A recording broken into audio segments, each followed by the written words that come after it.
I was born 1989 and my sister was born 1990. So she was newborn and I was 1 year old when the war broke out. One night, gunshot came through into our house and it hit me in my leg. From what my mom tells me, it was really bad. There was a lot of blood, there was a lot of crying, but because there was no care at that time, the bullet stayed in me for like a year. And then she got some money together from family members, travelled to Kenya, and then the bullet was removed. My grandmother kept the bullet. She had it in a jar because it was kind of sentimental for her. Thank God I healed, I survived, and I don't think I've had any issues with my leg. I do have a big scar though. We stayed in Kenya and then we came to the UK in 1993. It was a bit of a struggle trying to find a home, GP, schools. But once we were settled, we moved into this huge house. There was lots of family members and I remember just seeing my mom happy. She used to have her, you know the Somali dresses? It's called a dira. So you wear a skirt underneath and it's a clear kind of gown and you wear something kind of shiny on top. And it was like it's beautiful summer days. We used to go to the park, we used to have ice lollies. Even when she used to go shopping, she used to take the whole family. We used to actually call it family day out. I remember, it was so fun. I think that's the first time she actually let her hair down and thought, we're gonna be okay. The first house, it was in Wembley. And till this day, when I'm around the area, I always love to drive past. That house means so much to my family. It was like a real nice neighborhood. Eid, all the neighbors used to come around and give sweets and chocolates to the kids.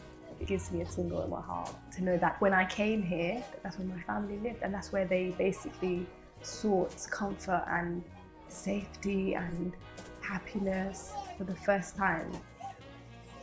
After all of the trauma, I just remember Mom just doing her best to keep us warm for the winters because we came from Kenya and Somalia, Africa, which is like 40, 50 degrees. And she used to make us wear these face balaclavas, like only the eyes showing, and I used to hate it. Everyone used to look at us like,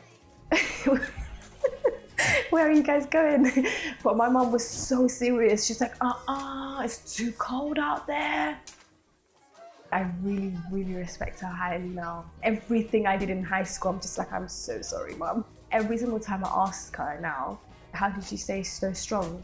And she says, I didn't have a choice. My thing with most was, how did you raise 5 of us? Because I think my mom and my dad, they divorced about 18 years ago when my little brother was born. So the last 20 years, I would say she raised us by herself. So it's a very dark place for her. She just kind of blocked it out. And I really don't blame her, honestly.